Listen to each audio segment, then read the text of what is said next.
오늘 우리에게 주시는 하나님의 말씀은 시편 142편 1절부터 7절까지 말씀입니다. 나는 소리를 높여서 주님께 부르짖는다.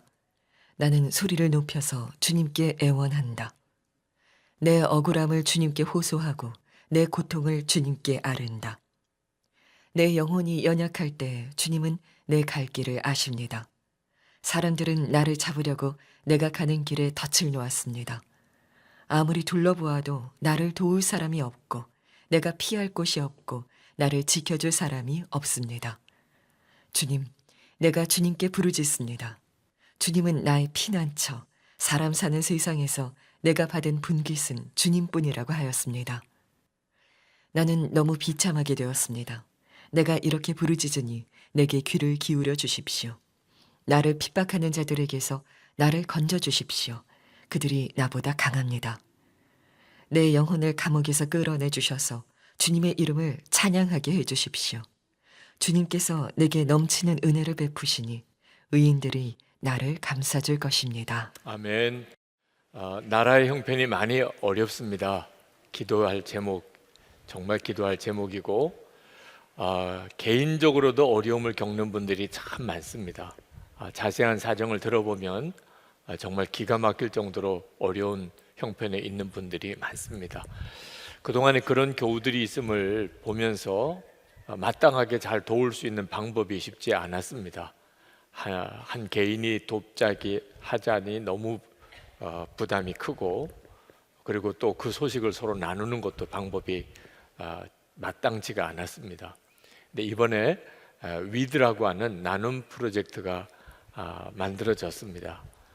여러분이 가지고 있는 주보 뒷면 맨 아래쪽에 보면 QR코드가 있는데 그걸 휴대폰으로 찍어보면 그 앱으로 바로 들어가게 됩니다. 선한목자교회 성도들만의 공동체입니다. 거기에 여러분이 회원으로 가입을 꼭 다 해주시기를 바랍니다. 그러면 아주 엄격하고 공정한 심사를 거쳐서 이분은 정말 우리가 도왔으면 좋겠다 하는 교우들의 사정을 거기에 올리게 됩니다. 여러분이 보시고 하나님이 감동 주시는 대로 여러분이 할 수 있는 만큼씩만 여러분이 기부하시면 그게 모아지면 그 사람에게는 상당한 힘이 되는 겁니다. 이 일을 한 1년 넘게 프로그램을 만들고 여러 번의 시뮬레이션을 거쳐서 이번에 여러분에게 오픈하게 됐습니다. 교우들 사이에 십시일반으로 서로 도울 수 있는 이런 채널이 만들어진 것이 너무나 감사합니다. 여러분들이 꼭 관심을 가지고 회원 가입부터 꼭 해주시고, 그래서 말할 수 없는 어려운 가운데 있는 성도들이 일어날 힘이 서로 되어주시기를 꼭 부탁을 드립니다. 지금 이 시간에도 정말 비참해진 심정으로 여러 가지 일들로 인하여 마음이 완전히 무너진 사람도 이 자리에 있으실 겁니다. 그리고 우리가 살아가다 보면 반드시 그런 일들을 여러 형태로 겪습니다. 오늘 말씀을 통해서 여러분에게 주님이 주시는 은혜와 위로가 충만하시기를 축복합니다. 이 시편 142편은 다윗이 그런 비참한 처지에 빠졌을 때 하나님께 드리는 간절한 애원의 기도입니다. 아마 여러분 중에 비참한 처지에 있는 분은 오늘 시편을 읽기만 해도 이건 내 기도다, 구구절절 내 기도다, 이런 고백을 아마 하실 수 있겠습니다. 다윗이 사울 왕의 시기를 받아서 짐승처럼 내몰립니다. 사냥개에게 쫓기는 짐승처럼 다윗이 도망가고 또 도망가다가 결국은 네게브 사막 지역에 있는 아둘람 굴이라는 짐승들이나 사는 그런 굴 속으로 도망가서 겨우 사울 왕의 추격을 피하게 됩니다. 골리앗 장수를 꺾었던 좀 민족의 영웅이었죠. 다윗이 하루아침에 짐승 같은 처지가 되어버리고 만 겁니다. 굴 속에 들어가서 다윗의 심정이 어떠했겠습니까?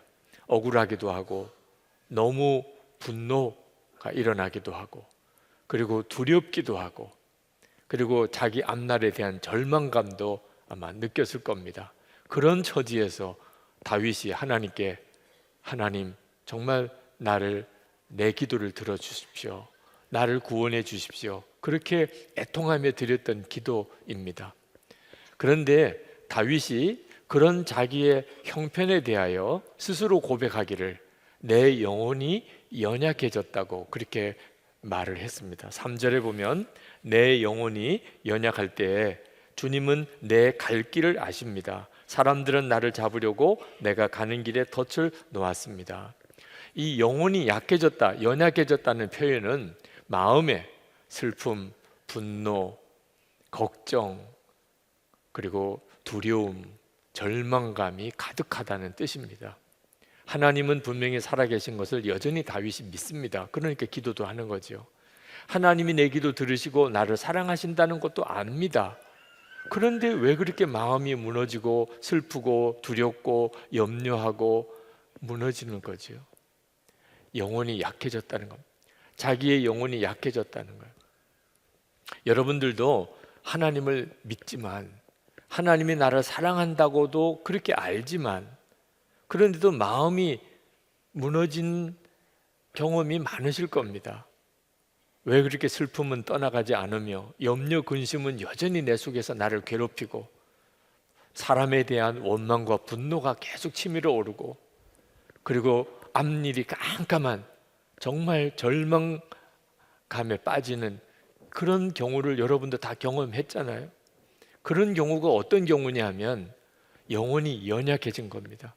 영혼이 약해지니까 확신도, 기쁨도, 평안도, 감사도 다 사라진 거죠.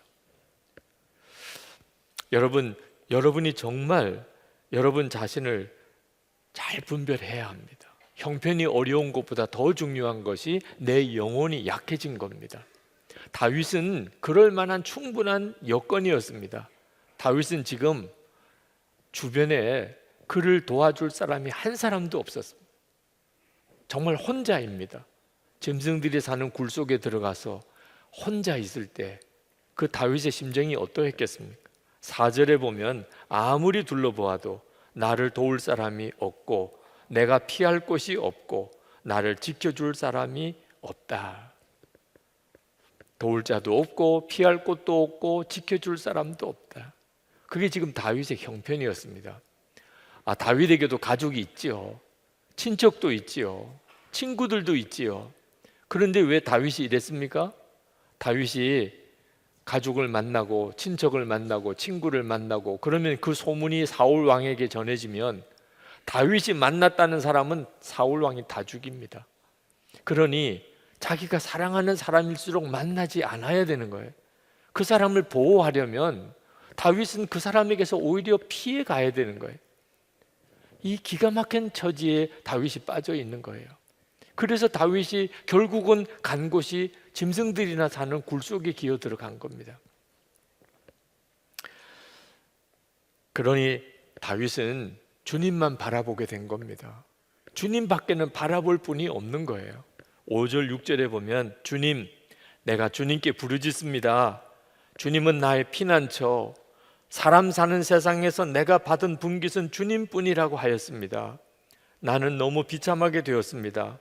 내가 이렇게 부르짖으니 내게 귀를 기울여 주십시오. 나를 핍박하는 자들에게서 나를 건져 주십시오. 그들이 나보다 강합니다.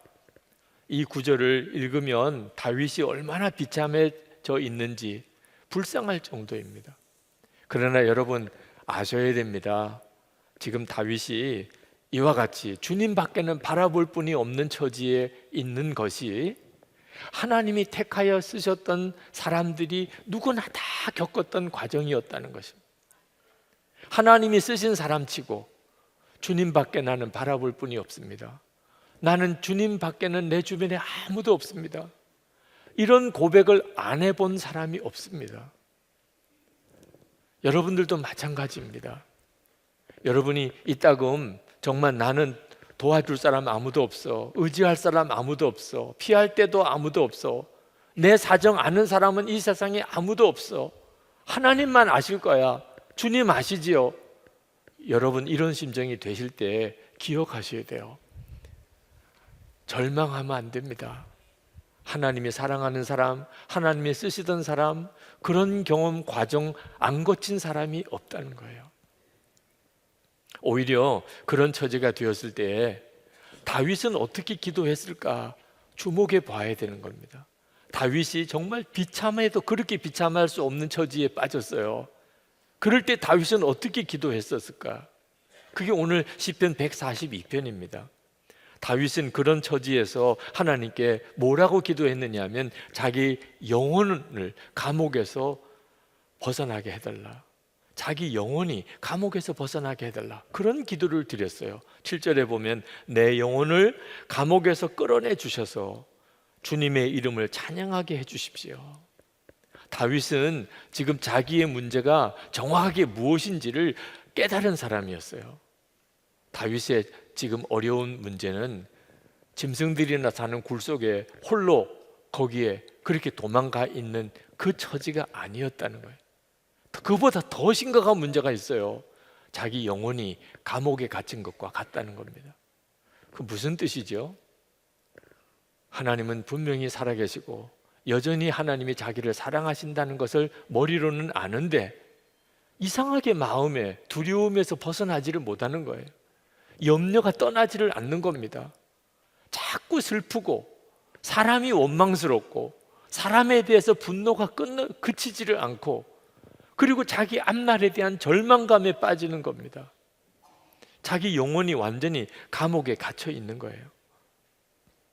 이게 더 큰 문제구나. 그걸 다윗이 깨달은 거예요. 자기가 지금 굴 속에 있는 것보다 더 심각한 문제가 내 영혼이 감옥에 갇혀 있구나. 다윗은 아주 어릴 때 아버지의 양떼를 돌보는 목동 일을 했습니다. 그때 당시에 목동들은 들판에서 양떼들과 함께 밤에 거기서 자야 되는 거예요. 그 어린 아이가 양떼들을 지키면서 그 짐승들이 우글거리는 그 들판에서 혼자 밤을 지새야 될 때 얼마나 무서웠겠어요. 근데 다윗은 무섭지가 않았다는 거예요. 그때 하나님을 바라보면서 다윗은 그 들판에서 양떼들과 혼자 있을 때 비파를 타면서 찬양을 하나님께 드렸었습니다. 소년이었을 때 골리앗과 싸웠습니다. 그 정말 무시무시한 일이잖아요. 구척 거인 골리앗 앞에 소년 목동이 서 있는 겁니다. 그런데 다윗은요 무섭지가 않았다는 거예요. 그 골리앗을 보면서 다윗은 담대하게 이렇게 외쳤습니다. 너는 칼과 창과 단창으로 내게 나오거니와 나는 만군의 여호와의 이름 곧 내가 모욕하는 이스라엘 군대 하나님의 이름으로 내게 나아가노라. 그렇게 외치면서 달려가서 골리앗을 물맷돌로 거꾸로 때렸습니다. 그랬었어요 다윗이.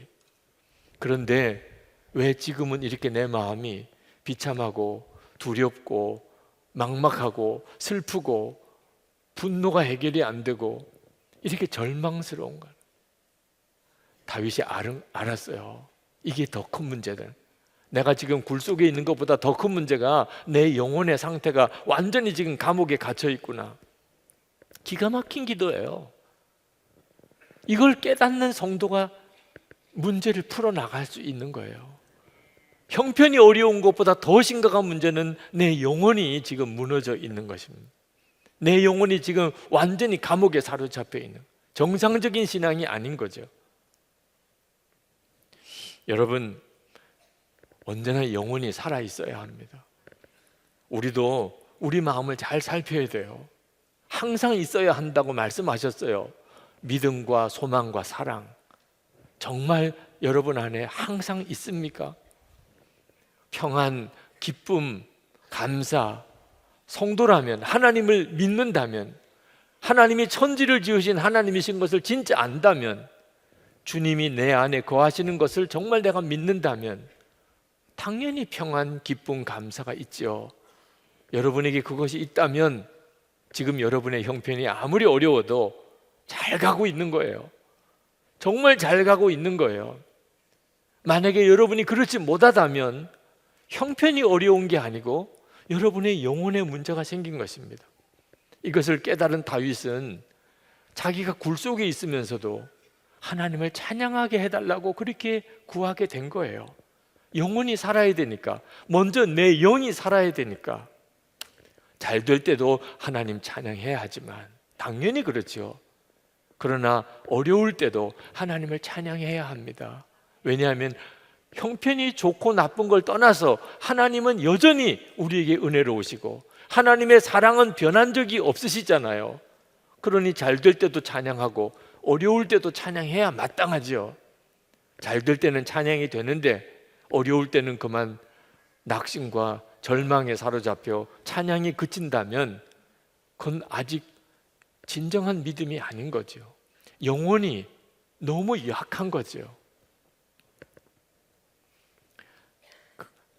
그 찬양이 아둘람 굴에서 나옵니다. 다윗이 찬양하게 해달라고만 기도한 게 아니고 실제로 찬양을 해요. 그게 어디 나오냐면 시편 57편에 나옵니다. 아둘람 굴에서 썼던 시편이 둘인데 하나는 142편이고 하나는 57편이에요. 57편에도 똑같이 처음에는 그 굴 속에서 비참한 다윗의 심정이 그렇게 하나님 앞에 토해내지고 있습니다. 1절부터 보면 참으로 하나님 나를 불쌍히 여겨 주십시오. 불쌍히 여겨 주십시오. 내 영혼이 주님께로 피합니다. 이 재난이 지나가기까지 내가 주님의 날개 그늘 아래로 피합니다. 가장 높으신 하나님께 내가 부르짖습니다. 나를 위하여 복수해 주시는 하나님께 내가 부르짖습니다. 하늘에서 주님의 사랑과 진실을 보내시어 나를 구원해 주십시오. 나를 괴롭히는 자들을 꾸짖어 주십시오. 정말 눈물이 펑펑 쏟아지면서 다윗이 하나님께 기도했어요. 충분히 이해할 만해요. 그런데 참 놀랍게도 갑자기 그 시편 57편의 분위기가 바뀝니다. 찬양이 나와요. 7절부터 보면 하나님 나는 내 마음을 정했습니다. 나는 내 마음을 확실히 정했습니다. 내가 가락에 맞추어 노래를 부르겠습니다. 내 영혼아 깨어나라. 검은 고야 수금아 깨어나라. 내가 새벽을 깨우련다. 주님 내가 만민 가운데서 주님께 감사를 드리며 문나라 가운데서 노래를 불러 주님을 찬양하렵니다. 주님의 한결같은 그 사랑 너무 높아서 하늘에 이르고 주님의 진실하심 구름에까지 닿습니다. 하나님 주님은 하늘 높이 높임을 받으시고 주님의 영광 온 땅 위에 떨치십시오. 다윗의 처지를 알고 이 시편을 읽으면 정말 눈물이 날 정도예요.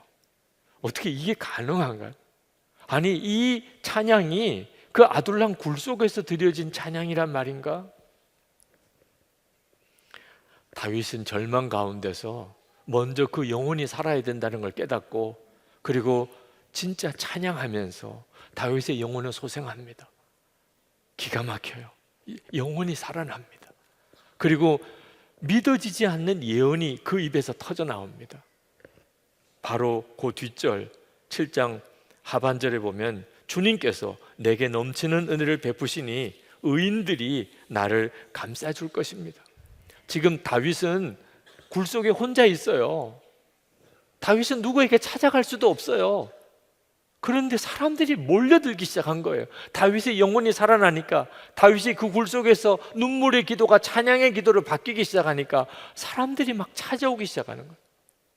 아둘람 굴 속에 사람들이 몰려들기 시작하는 거예요. 그 내용이 사무엘상 22장에 나옵니다. 사무엘상 22장 1절 2절에 그러므로 다윗이 그곳을 떠나 아둘람 굴로 도망하며 그의 형제와 아버지의 온 집이 듣고 그리로 내려가서 그에게 이르렀고 환난당한 모든 자와 빚진 모든 자와 마음이 원통한 자가 다 그에게로 모였고 그는 그들의 우두머리가 되었는데 그와 함께 한 자가 400명 가량이었더라. 다윗에게 몰려드는 사람들이 있었어요. 사울 왕의 통치 아래서 원통한 자, 억울한 자, 정말 비참해진 사람들, 그 시대가 그렇게 어두웠다는 거죠. 이런 사람들이 다윗이 어디 있나, 저 네게브 사막 그 아둘람 굴에 있다는 소문을 듣고 거기까지 찾아오는 거예요. 무려 400명이나. 여러분, 그들은요 시험 뽑아서 뽑은 사람 아니에요. 다윗이 무술 시험도 해보고 면접도 해보고 너 나와 함께 하자 이렇게 한 사람 아닙니다. 억울하고 애통하고 원통하고 그랬던 정말 한 맺힌 사람들, 그런 사람들이 그냥 몰려든 거예요. 그런데 그 사람들이 나중에 다윗의 휘하에 유명한 용사들이 됩니다. 다윗 왕국의 기둥들이 됩니다. 다윗 왕국은 거기서부터 시작이 됐어요. 그들과 다윗 사이에서 어떤 관계였는지는 유명한 일화가 있습니다. 한 번은 다윗이 베들레헴에서 블레셋과 싸웠어요. 근데 다윗이 있던 곳은 산 위고 베들레헴 그 밑에는 블레셋이 차지하고 있었는데 물이 떨어진 겁니다. 다윗도 목이 말라서 정말 죽을 지경이 됐습니다. 그러나 우물은 블레셋 진영에 있습니다. 그때 다윗이 너무 목이 말라서 이렇게 탄식합니다. 베들레헴 성문 곁 우물물을 누가 나로 마시게 할꼬. 그럼 뭐 물을 떠오라는 게 아니고 정말 탄식을 한 거죠. 근데 그걸 부하들이 듣습니다. 그리고는 3명의 장수가 그 블레셋 진영으로 목숨을 걸고 들어갑니다. 그리고 자기의 죽은 다윗을 위해서 거기서 우물을 길어옵니다. 그리고 다윗에게 마시라고 가져와요. 다윗이 받아보니까 마실 수가 없어요. 그거는 부하 장수들의 피예요. 내가 어떻게 부하 장수의 피를 마시냐. 여호와의 제단에 가서 그 물을 붓습니다. 그런 관계가 되었어요. 그러니 그걸 도대체 누가 이길 수 있겠어요? 그게 도대체 어디서 일어난 거죠? 아둘람 굴에서 맺어진 거예요. 아둘람 굴이 다윗에게는 비참한 자리였지만 또 한편으로는 축복의 장소였어요. 다윗 왕국이 거기서 나온 거라니까요. 여기에 참 놀라운 메시지가 있습니다. 하나님께서 성도들에게 때때로 고난을 놀라웠게 사용하신다는 거예요. 하나님은 사랑이 많으신 하나님, 하나님은 축복의 하나님, 하나님은 언제나 우리와 함께 하시는 하나님이십니다. 그러나 동시에 하나님은 당신이 사랑하는 성도들에게 고난도 주시는 하나님이십니다. 하나님이 우리를 지키시기 때문에 하나님이 허락지 않으면 악한 자가 우리를 만지지도 못해요. 요한일서 5장 18절에 악한 자가 우리를 만지지도 못해요. 그래서 예수님께서 천국 복음을 막 전하고 다니실 때 때가 되지 않을 때는 유대인들이 예수님을 건드리지도 못했어요. 그러나 하나님께서 어떤 때는 성도들이 고난을 당하게 그냥 허락하실 때가 있습니다. 그때는 정말 놀라운 때예요. 하나님이 까닭 없이 성도들에게 고난을 허락하시는 게 아닙니다. 그때는 진짜 놀라운 때가 벌어지는 거죠. 중요한 것은 내 영혼이 살아있느냐 죽었느냐 하는 차이입니다. 내 영혼이 죽으면 고생은 정말 헛고생이죠. 그런데 내 영혼이 살아있으면 그 고난의 시절은 지나고 나면 놀라운 축복의 기간이 됩니다. 간증거리가 됩니다. 여러분, 다윗이 골리앗을 만난 것이 불행입니까? 축복입니까? 그 어린 소년이 골리앗과 싸우는 것이 불행이라고 볼 수도 있잖아요. 근데 다윗의 영혼이 살아있으니까 그 골리앗과 싸운 것이 다윗에게는 민족의 영웅이 되는 계기가 됐습니다. 다윗이 아둘람 굴 속에 그렇게 비참하게 들어간 것이 다윗에게 불행입니까? 축복입니까? 다윗의 영혼의 상태에 달려 있어요. 다윗의 영혼이 감옥에서 벗어나니까 그 아둘람 굴은 다윗 왕국을 시작하는 기반이 된 거죠. 성도 여러분, 여러분이 아무리 비참한 처지에 있다 하더라도 여러분이 정말 놓치지 말아야 될 것은 여러분의 영혼의 상태예요. 나는 여전히 믿음과 소망과 사랑으로 사는가? 평안과 기쁨과 감사가 내 속에 계속 있는가? 아니면 불평, 원망, 두려움과 염려와 걱정, 사람에 대한 분노, 그리고 절망감에 내가 묶여 있지는 않은가? 그걸 잘 분별하셔야 합니다. 여러분의 영혼이 살아나면, 감옥에서 여러분의 영혼이 벗어나면, 그러면 여러분의 삶의 지경 자체가 달라집니다. 바울과 실라가 예수님의 부활을 전하다가 빌립보 감옥에 갇혔습니다. 무지하게 매를 맞고, 그리고 깜깜한 밤중에 지하 감옥에 던져졌습니다. 그때 바울과 실라가 하나님께 기도하고 찬송을 부르기 시작했습니다. 사도행전 16장 25절에 밤중쯤 되어 바울과 실라가 기도하고 하나님을 찬미하며 죄수들이 듣더라. 그 순간에 바울과 실라는 분명히 감옥에 갇혀 있었습니다. 그러나 바울과 실라의 영혼은 감옥에 갇혀 있지 않았던 거예요. 그들의 영혼은 자유했습니다. 찬양할 수 있었어요. 그러니까 감옥에 지진이 일어났어요. 옥문이 활짝 열렸어요. 빌립보에 교회가 세워졌어요. 감옥에서 부르는 찬양은 이렇게 힘이 있어요. 여러분이 지금 정말 감옥에 갇힌 것 같이 비참한 처지에 있다 하더라도 여러분의 영혼은 감옥에 갇히지 않아야 합니다. 감사 잃어버리면 안 되고 찬송을 잃어버리면 안 됩니다. 믿음이 무너지면 안 됩니다.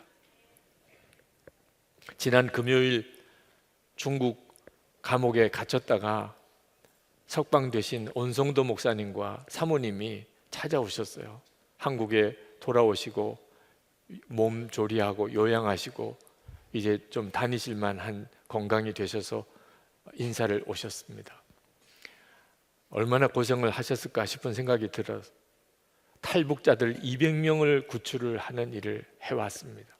중국 공안에 잡혀서 20년 이상 살아야 되는 그런 무서운 죄에 해당이 되는 일이었습니다. 그런데 1년 10개월 만에 석방이 됐습니다. 감옥 속에는 똑같은 탈북자를 돕다가 10년 넘게 복역하고 계신 분들도 계셨다고 그래요. 참 하나님의 기도에 대한 역사라고 생각이 듭니다.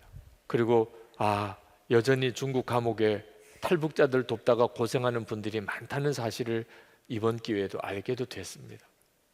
그런데 그 고생을 하면서 중국 감옥의 현실이 참 어렵습니다. 아주 무서운 중노동을 해야 되는 곳입니다. 아직도 그래서 몸을 추스리고 회복해야 되는 형편에 있지만 얼굴이 너무 밝으신 거예요. 감옥에서 그렇게 고생했던 분이라고는 생각할 수가 없었어요. 그러면서 하시는 이야기가 감옥에서 너무나 은혜를 많이 받았다는 겁니다. 무슨 은혜를 받으셨냐 그랬어요. 그동안에 중국에서 탈북자들을 구출하는 일을 끊임없이 하느라고 사역은 열심히 했는데 주님과 온전히 교제하는 시간은 거의 갖지 못했다는 거예요. 그런데 이번에 중국 감옥에 들어가서 오직 주님만 바라보고 주님만 동행하는 시간을 가질 수 있게 되었다는 거예요. 그래서 중국 감옥에 있으면서도 그렇게 마음이 기뻤다는 거예요. 그 고생을 하면서도 마음은 기뻤다는 거예요. 얼마나 중국 감옥에서 은혜 받은 이야기를 많이 했는지 사모님이 듣다 못해서 그러면 다시 중국 감옥에 가라고 해도 가겠냐? 그랬더니 즉시 가겠다고 그러더래요. 즉시 가겠다. 자기에게는 너무 좋은 기회였다고. 여러분, 도대체 온성도 목사님에게 어떻게 그런 역사가 있을 수 있었을까요? 그가 중국 감옥에 갇혀 있었지만 1년 10개월 그 영혼은 감옥 속에 있지 않았기 때문에 그는 하나님의 은혜를 알았어요. 그 감옥 속에서 오히려 진짜 하나님의 은혜를 바라보았어요. 그래서 늘 감사했어요. 그래서 참 만나보니까 놀라운 분이었어요. 우리 교우들에게 그 감옥에서 받은 은혜를 좀 나누어 달라고 그랬어요. 제가 참 존경하는 목사님 사모님께서 못 살겠다고 보따리를 싸신 적이 있었습니다. 목사님 어머니, 시어머니죠. 그 시어머니 때문에 너무 시집살이가 힘들어서 못 살겠다고. 목사님이 외아들이십니다. 그 외아들에게 집착하는 시어머니 때문에 도무지 살 수가 없었대요. 그때 목사님 말 한마디 때문에 쌌던 보따리 풀고 다시는 보따리 싸는 일이 없었다고 그랬습니다. 목사님이 무슨 말씀을 하셨길래 그랬습니까? 목사님이 그렇게 말씀하셨어요. 당신 힘든 것 다 압니다. 당신 보따리 싼 거 충분히 이해합니다. 그런데 내가 당신을 사랑한다는 것이 당신에게는 무슨 의미입니까? 내가 당신을 사랑하는 것이 어머니가 당신을 힘들게 하는 것보다 작으면 떠나세요. 그러나 어머니가 당신을 힘들게 하는 것보다 내가 당신을 사랑하는 것이 더 크다고 생각하거든 보따리를 푸세요. 여러분, 아무리 비참한 현실 속에 살아도 그보다 훨씬 큰 사랑을 우리는 받고 있습니다. 성찬을 통해서 주님은 우리에게 물으세요. 내가 너를 사랑하는 것과 내가 세상에서 고난당하는 것 중 어느 것이 더 크냐? 여러분, 이 성찬은 하나님이 나를 얼마나 사랑하시는지를 그대로 우리에게 보여주는 참 은혜로운 예식입니다. 하나님은 당신의 독생자보다 나를 더 사랑하셨어요. 나 구원하시려고 독생자의 예수님 십자가에 죽게 하셨습니다. 그리고 우리 안에 오셨어요. 우리와 한 몸이 되셨습니다. 여러분, 성찬은 설교 듣는 것과 성경 보는 것과 또 달라요. 우리 주님이 직접 여러분에게 당신의 살과 피를 직접 먹여주시는 시간이에요. 주님은 우리에게 말씀하고 싶어 하시는 겁니다. 우리의 영혼을 살리고 싶으신 거예요. 우리의 영혼을 감옥에서 벗어나게 하고 싶은 거예요. 슬픔, 좌절, 절망, 두려움, 염려, 미움, 분노, 여기서 우리를 벗어나게 하고 영혼이 감옥에서 벗어나게 하시는 시간이에요. 그러면 얼마든지 하나님의 역사가 나타나요. 오늘 이 시간에 연약해진 여러분의 영혼이 힘을 얻으시고 여러분의 영혼이 감옥에서 벗어나는 놀라운 은혜가 있기를 축복합니다. 성찬을 받을 때 주님, 제 안에 오신 주님, 제 영혼을 살려주소서. 형편과 처지를 탓하지 아니하고 이 모든 어려움보다 비교할 수 없이 크신 하나님의 사랑을 붙잡게 주시옵소서. 우리 통성으로 기도하고 성찬을 받겠습니다.